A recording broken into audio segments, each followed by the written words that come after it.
Good morning, YouTube. Grab your rice cooker, there goes mine, and get ready to make the best garlic honey chicken you have ever had. It goes together in about 20 minutes, so you can skip all the mess with a slow cooker. You can do this right on the stove top. All right, let's cook, y'all. We got a family to feed. Is it ready? See. All right, here we go. We are making honey garlic chicken. And I'll tell you, most of the recipes that you find online call for chicken thighs, which are fine. I don't have a problem with that part. Here's where I have an issue with most of the recipes online.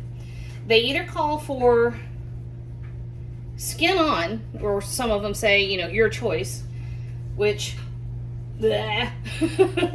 They just, unless you do skin on chicken, if you don't do it exactly right, the skin gets flabby, which is incredibly unpleasant.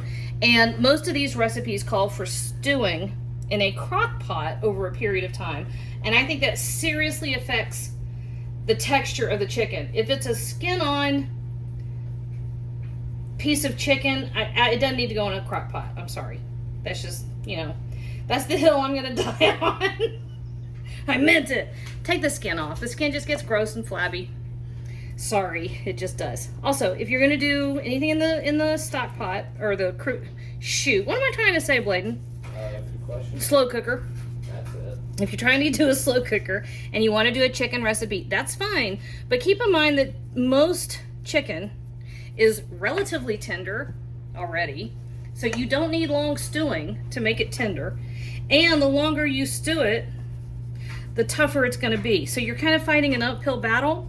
And I understand the convenience thing, absolutely, 100%. Bladen and I have just been talking about tax season, which is about to start. And that means that in our house, it gets kind of crazy for 3.5 months. And so we were talking about menu planning and working ahead. 1, 2, 3, 4, 5. Look what I did.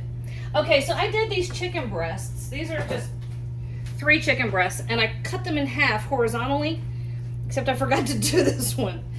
I thought this one looked a little fat. So this is all you got to do. Most chicken breasts are enough for 2 portions, easy.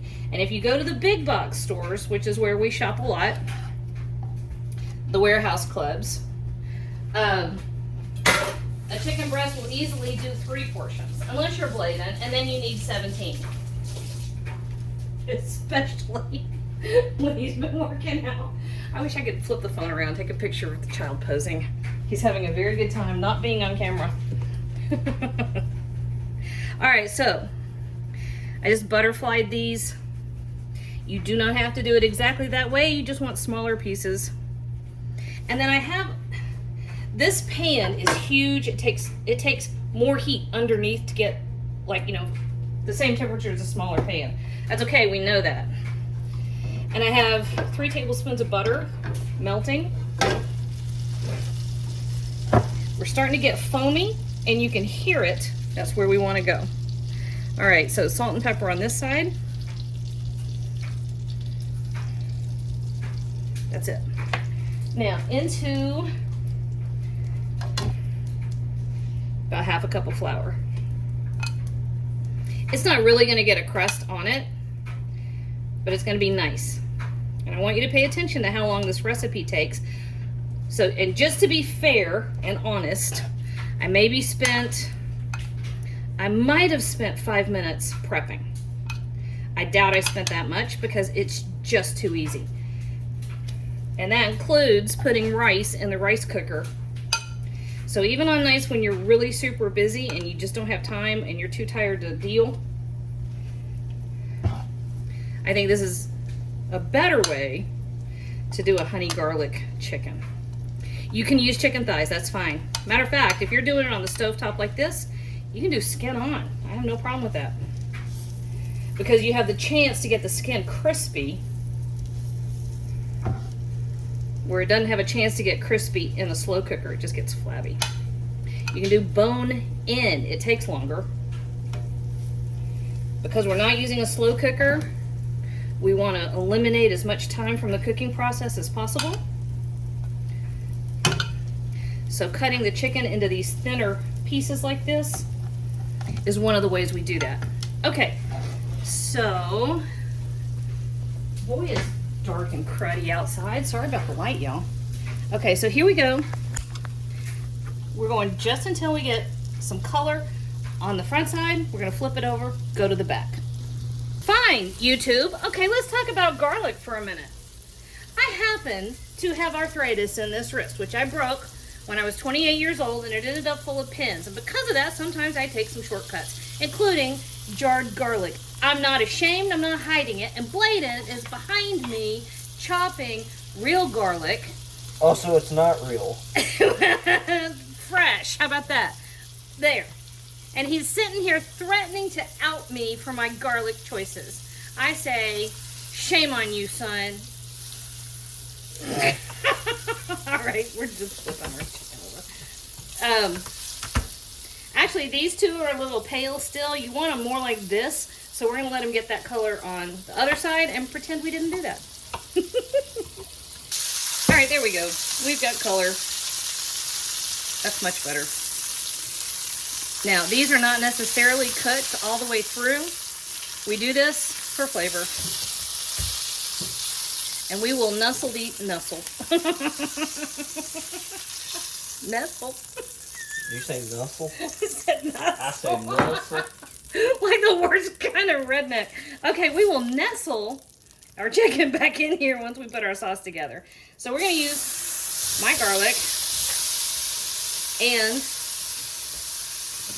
we're going to use Bladen's garlic too. Watch your garlic so you don't burn it before you get the liquid in there, which is what I almost did. See how dark that garlic got right away? So we're going to add, see, it got dark real fast. So we're adding a little cider vinegar, a little soy sauce, and then we add kind of a lot of honey because I like it. So that's about a 1/4 cup. And I'm going to add about another 1/3. Okay, so that'll bring the temperature of our pan back down to give us a second or two to work on this. So we've got all the juices. And here's what I like to do. If you do not have dark or mushroom soy sauce, I highly suggest you get some immediately because it is absolutely delicious. It's kind of like my secret ingredient. And Ricky has now put it way up here in the top of this cupboard. I'm not I was wrong. I'm not a tall person, so that sometimes can cause a problem with me. Look how thick that is. It has a rich, nuanced flavor that is amazing. Super strong. Sweeter, less salty, less pungent than regular soy sauce. Delicious. It is so good. And then we're also giving this a little drizzle of sesame oil. Perfect. And this just gets a zhuzh like that. And our chicken goes right back in here with any juices that are on that platter. Now, normally you would have more sense than I apparently have, and you would have a lid that fits your pan, but I don't. Nothing can hold the battle pan. Yeah, you can't cover the battle pan. All right, we're going to turn this way down. We're going to give it about 10 minutes on super low just to let those flavors come together. All right, our chicken's done. Our rice isn't quite there yet. But Bladen is stalking, and I'm afraid if I don't show y'all what this is, there ain't gonna be any left. So our sauce is right there. Beautiful and sticky and fragrant. And our chicken is now perfectly done. Y'all, you could put that sauce in a teacup and I'd drink it. Dab it behind your ears, who cares? Oh shoot, what I did to that one. We're gonna pretend I didn't do that. All right, so here we go. We'll get to the rice here in a minute. If you have some cilantro, that's perfect with a little cilantro. Just have a little scallion. Just like that. Just because sometimes I think sauce is the entire part of a dish. This is the point. A little bit more right over the top. There you have it. I'm gonna sneak me a bite out of that one.